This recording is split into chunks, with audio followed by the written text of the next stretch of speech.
Yep. Okay, so I just wanted to talk a little bit about the pending Tory collapse, because it does look like now, I think, that it's really going to happen. There's this thing going around. Was it actually zero seats started by AA? It was, He actually started it. Yeah. It's good. It's got traction, isn't it? You see people all over the place saying He it. went on GB News and spoke to Jacob Rees-Mogg and talked about the Zero Seats campaign to a senior Conservative MP. Sitting MP. Yeah. Which is impressive. I saw James Melville sharing AA's thing as well, the Zero Seats campaign video. It's done the rounds on the internet. Yeah, I see people all over the place saying it. It's caught on. It's great. Now, the likelihood of Tories actually getting zero seats is that's not going to happen. It's pretty much zero, yeah. Zero chances. Nonetheless, it does look like. I mean, it's obvious, but everyone's been saying for a long time they're heading for an electoral implosion. But it looks like they really, really are. I mean, to the point where it may be one of the all-time swings in parliamentary history. So just to say, to plug something, an idea been thrown around the office for a while, but it looks like we are going to do it on election night, on the night of the 4th of July, into the morning of the 5th.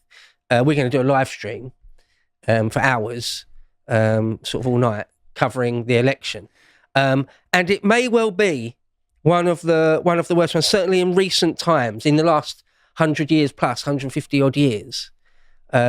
It's quite remarkable and great. Yes, we will be covering the live butchering of the Tory party on air for all to see. Lovely jubbly.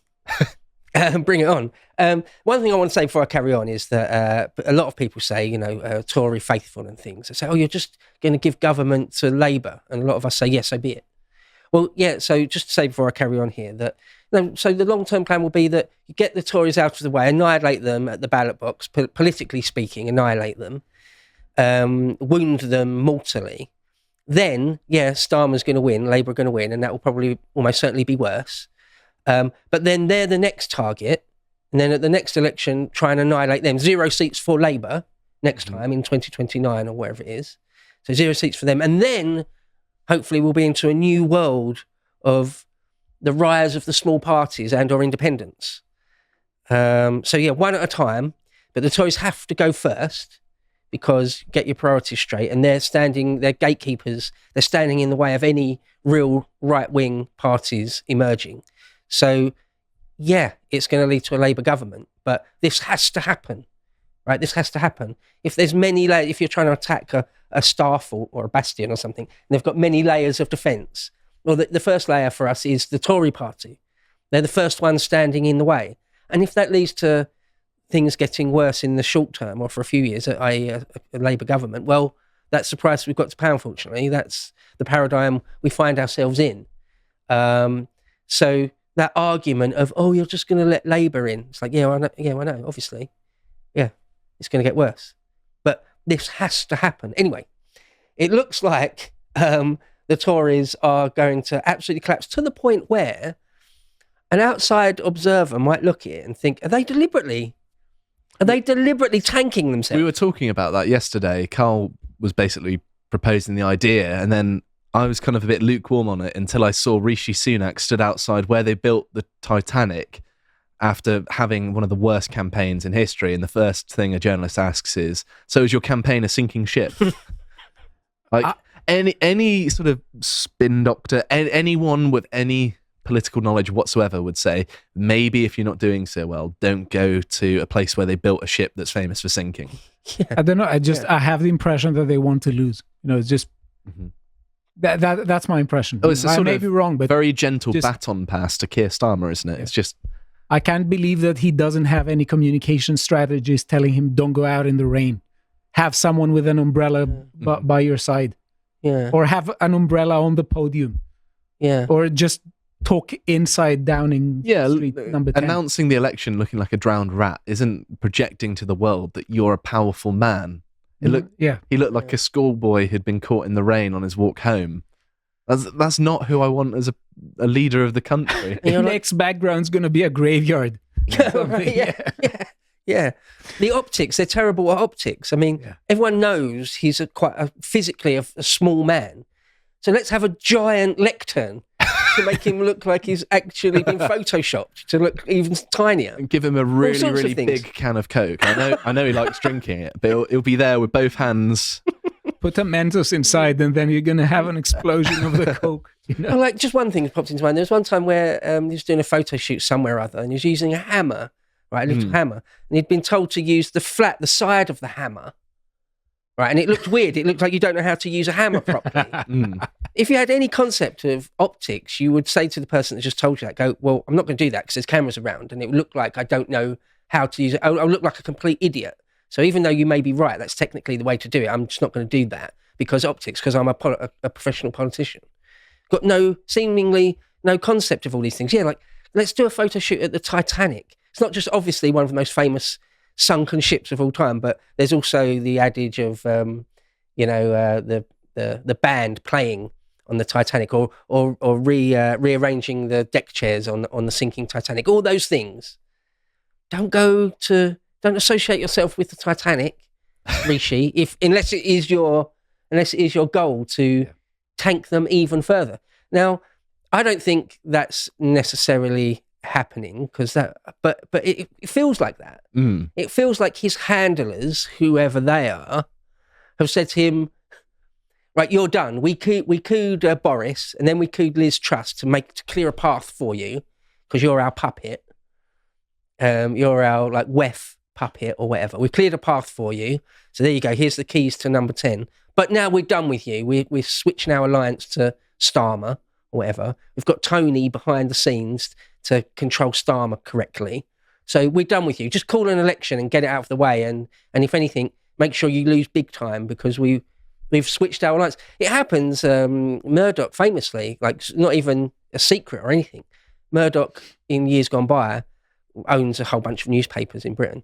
Will openly say, I'm switching my allegiance. I'm going to make all my editors stop backing the Tories and start backing Labour, or vice versa. He did it with Tony Blair, didn't he? Yeah. Like some of the nominally right-leaning newspapers would always try and back Thatcher and John Major, and literally on one day they're like, no, we're gunning for Tone now, and they all do it. So if Rishi's handlers, it's not completely insane that they've done that. I mean, what was Obama went to number 10? Do you remember that a few weeks ago? Maybe he was delivering the message saying, you're done. You're done. Big Mike says it's over. Yeah. Message has come down from on high, i.e. Big Mike, that you're done. One of the things is that it seems that the Tories haven't even selected dozens, maybe 100, maybe more MPs to stand in, because in Britain the big parties will stand in every single constituency. So the fact that Rishi called this election seems to have taken his own party by surprise. It's either that's that mental. That's weird. What is that? What's going on there? Another alternative is that they can't actually raise the money to run candidates in every seat. It is possible. I haven't looked at the financing, but normally the barrier to running in every constituency for a smaller party is actually financing it. Right. Yeah, I don't think that's the case, just because at least Tory and Labour, although they haven't got bags of money, they will have enough money. It's not like they're a really small party that has to sort of drum up enough, like 500. Is it £500? I think, to stand your deposit, something like that. Yeah, or you lose your deposit, and they've got enough money for that. So I don't think it's about money. I don't even think it's about that. There's literally not enough people. Not enough Tory faithful in the country that are prepared to be a parliamentary candidate. There are only 300 Tory voters left. I think they're just badly organised, and the party apparatus didn't know Rishi was going to do this. And so, well, here you go. They say this. Who is that? What organisation is this? Oh, the Telegraph. The Telegraph say there's 150 candidates. So that's crazy. I've never heard of such a thing. That's unprecedented. 150, that's loads. You should have them all ready and set up long before this, because everyone knew there was going to be an election this year at some point.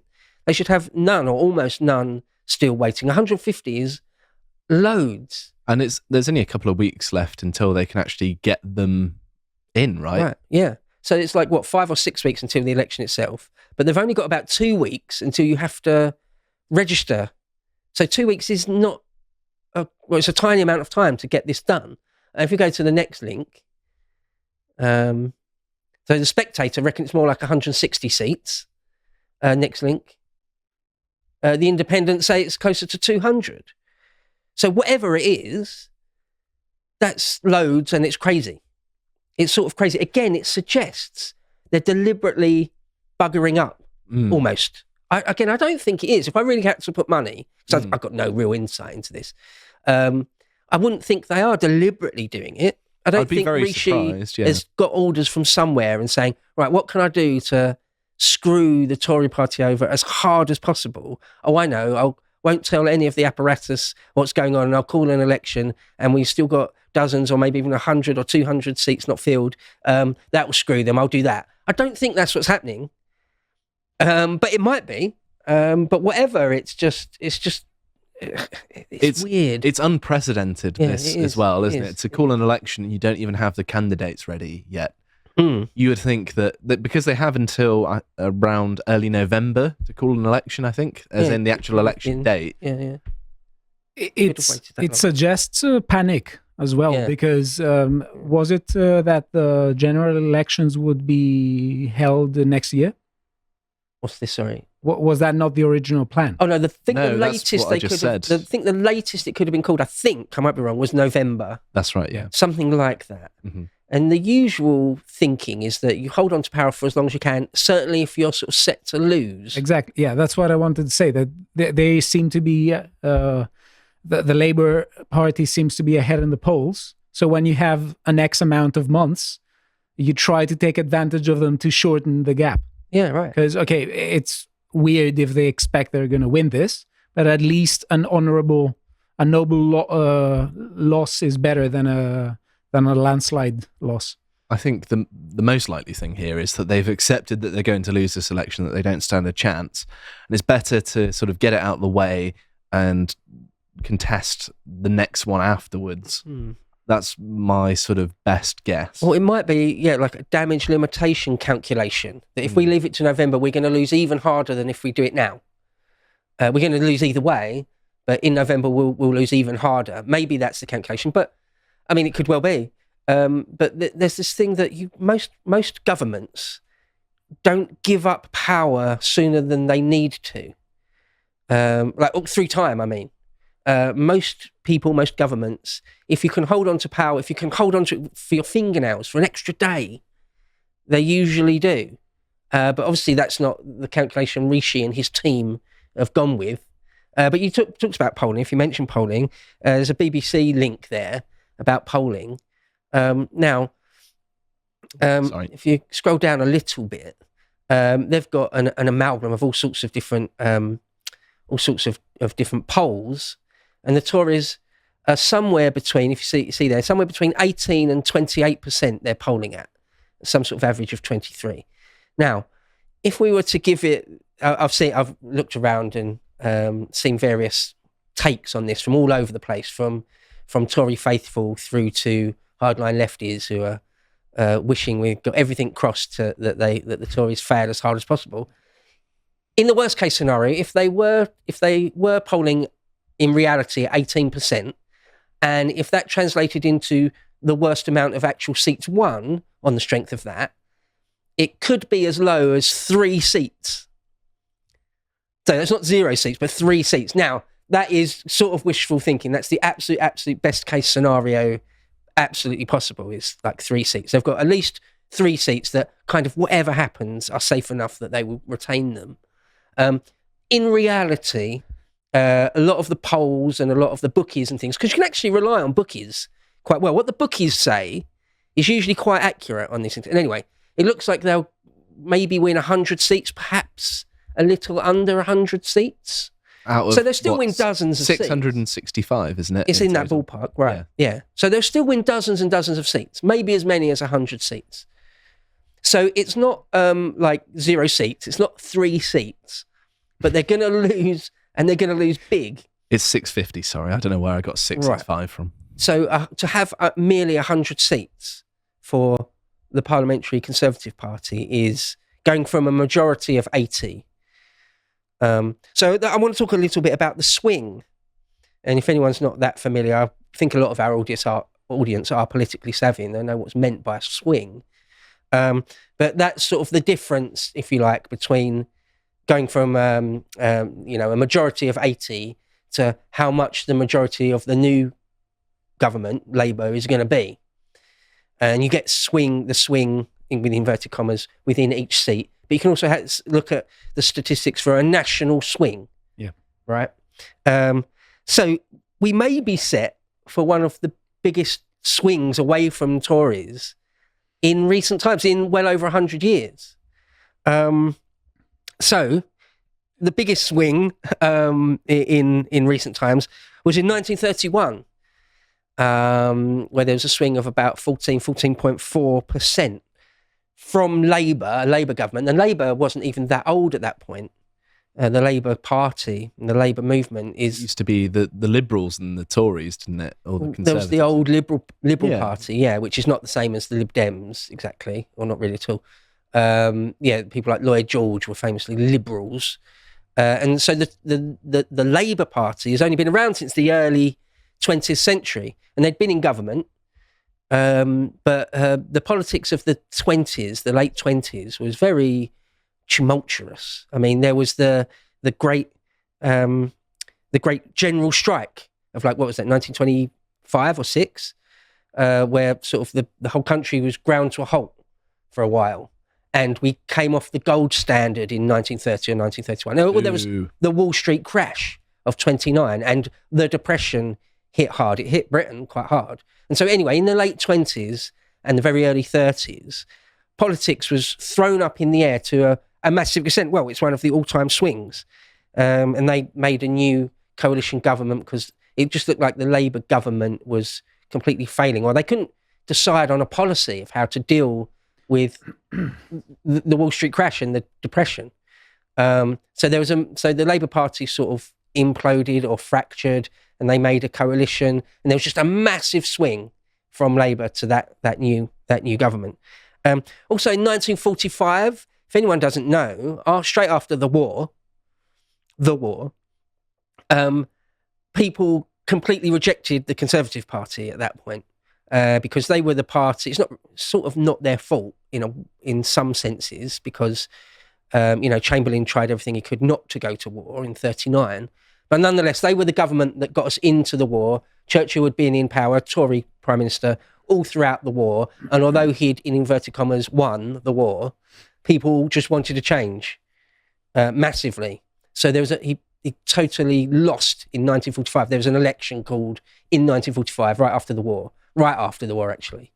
When you can see one of those, can't remember if it's Yalta or Potsdam. I think Potsdam. Churchill's like removed in the middle of that. Yeah. You get Clement Attlee instead.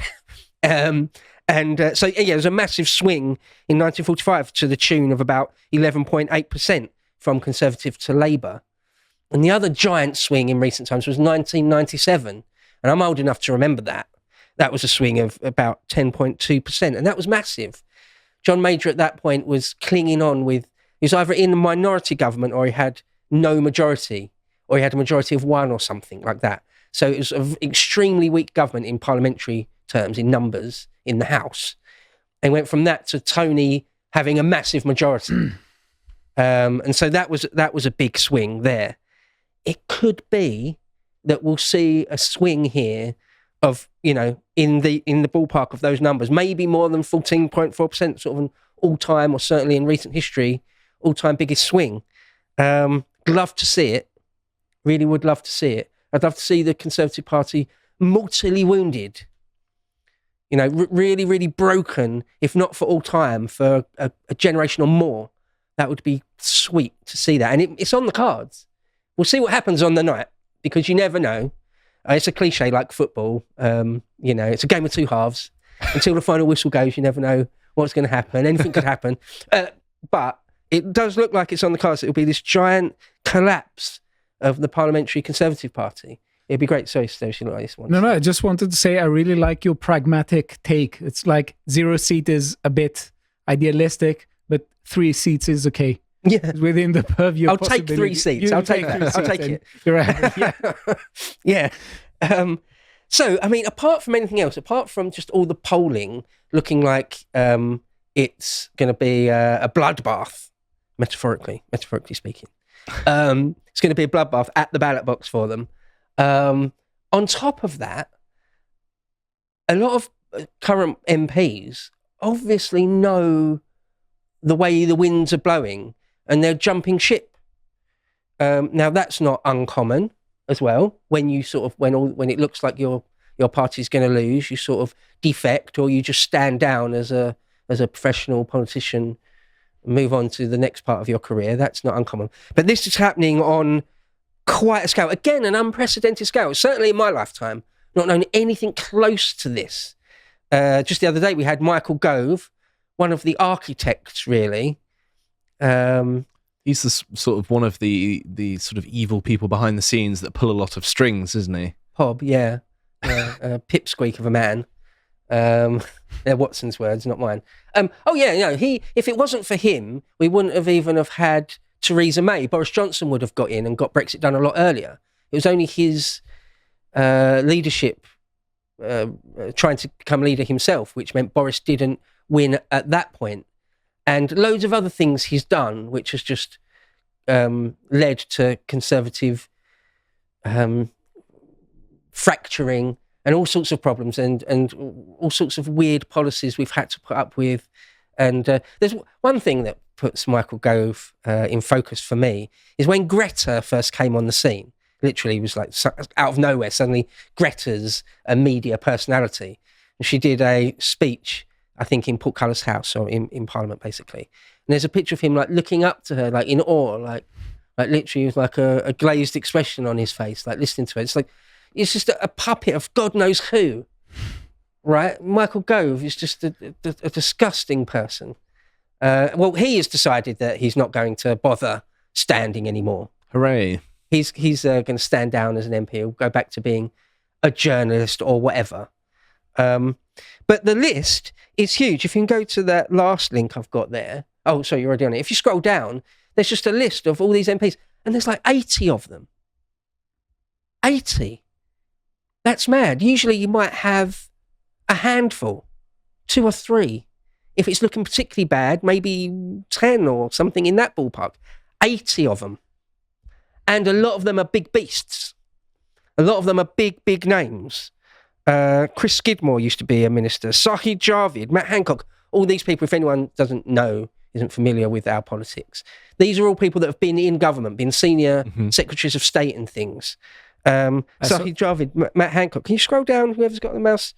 Can you do it for us there? Scroll down on my document here. Matt Hancock. Dominic Raab used to be Deputy Prime Minister. Ben Wallace, Defence.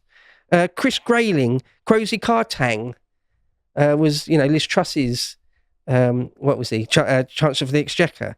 Theresa May, an ex-PM, just not bothering anymore. No, done. I walk away from this, thanks. Nadeem Zahawi, who's a big hitter. Big in the COVID times, wasn't he? Yeah, Secretary of State, one of Her Majesty's Secretary of State. The Deputy Speaker, Eleanor, what is it? Land, Dame Eleanor Land, the Deputy Speaker. Michael Ellis used to be the Attorney General. John Redwood, an old staple, been around for yonks. Andrea Leadsom had a leadership contender. Yeah, she and Michael tried Gove. to compete with Rishi and Liz Truss, didn't she? A lot of the names I just mentioned there, among 80, are they were sort of stalwarts of the Conservative machine, of the political establishment. They're all just walking away. These are all sort of front benchers, the ministers in government. To see them all going sort of suggests that they know a bloodbath is coming, right? Yeah, but Political bloodbath. What is interesting here, though, is to ask ourselves, what kind of rhetoric are the people who will be asked to step in going to communicate? I mean, what are they going to say? On what rhetoric are they going to use in order to campaign for gaining a seat? Right. Yeah. I mean, you have all these A-listers, Conservative A-listers just fleeing. So, for example, whoever it is, the Tory candidate who steps in for Theresa May in that, What are they going to say? constituency, vote for me because even the next Prime Minister doesn't want to do this anymore, but still vote for me and our party. Yeah, I know. Yeah. I mean, vote for me to do what we are not doing for 12 years. I mean, all you can imagine what it implies or infers is that their morale in the party is at absolute rock bottom. I mean, it's lovely, isn't it? It's absolutely lovely to see. They're sort of, they know the writing's on the wall and it's kind of obvious. But again, I mean, I've said it a few times now, but it's unprecedented. I've not known anything like it. I think on the night when it comes to it, we will see something that will, I think if I was going to put some money on it, it will surpass the Tony Blair thing. I agree with that. And and throw on top of that no one really likes Starmer. No one's loving Labour. The vast majority of our country are not dying for Labour, because that is one thing I do remember with the Tony Blair years. He had that thing like Obama where people bought the narrative that it's a bright new hope. That a vote against Tony or Obama was like a vote against hope, almost. That everyone needs a change, everyone wants a change, and this is our guy. You remember what Tony Blair didn't put in his, manifesto speeches is that change is that you'll no longer be able to buy a house and you'll no longer see English people on the streets, and we'll make freedom of expression and speech illegal. Yeah. That's what everyone was hoping for. But I'm saying Starmer hasn't got that, and they're still going to trounce them. But there is a very intimidating video that I don't know if we could have of Starmer punching a boxing bag. Oh, God, I don't know if that would change people's minds. Starmer could do anything at this point. He doesn't really. Yeah, he's a shoe-in for number 10. Yeah, he can sort of do anything. He can fall over on the beach in front of cameras. He can eat a bacon sandwich and look appalled whilst doing so, and he'll still win. He sort of can't lose at this point, or that's what all the polls are suggesting. There's not that much time left for him to destroy his own party and reputation. He's going to be the next Prime Minister, almost certainly. And well, it just looks like the Tories are crumbling, absolutely crumbling. And remember, they had an 80 seat majority. That's strong. That's a strong government. A majority of 80.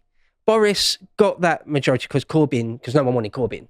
No one wants an actual old school 1970s Marxist, pro-IRA Marxist. No one wants that, right? So Boris got himself an 80-seat majority. That's strong. That's real strong. Even if the swing isn't quite as much as 10, 11, 14%, it will still be one of the all-time collapses. Anyway, I realise I'm running out of time, so I'll start wrapping up or leave it there. But just to say, I think people like us in our circles who are sort of got our fingers crossed for 0 seats, it's going to be bad for them. It is going to be bad. And, I'll get a bottle of champagne for it. I hope you appreciated that segment from the podcast of the Lotus Eaters. And if you want to see more of what we're doing, you can check out Connor's series on our website, Tomlinson Talks. And if you want to follow what else we're doing, you can see everything that we do on our Twitter. So make sure to follow us there.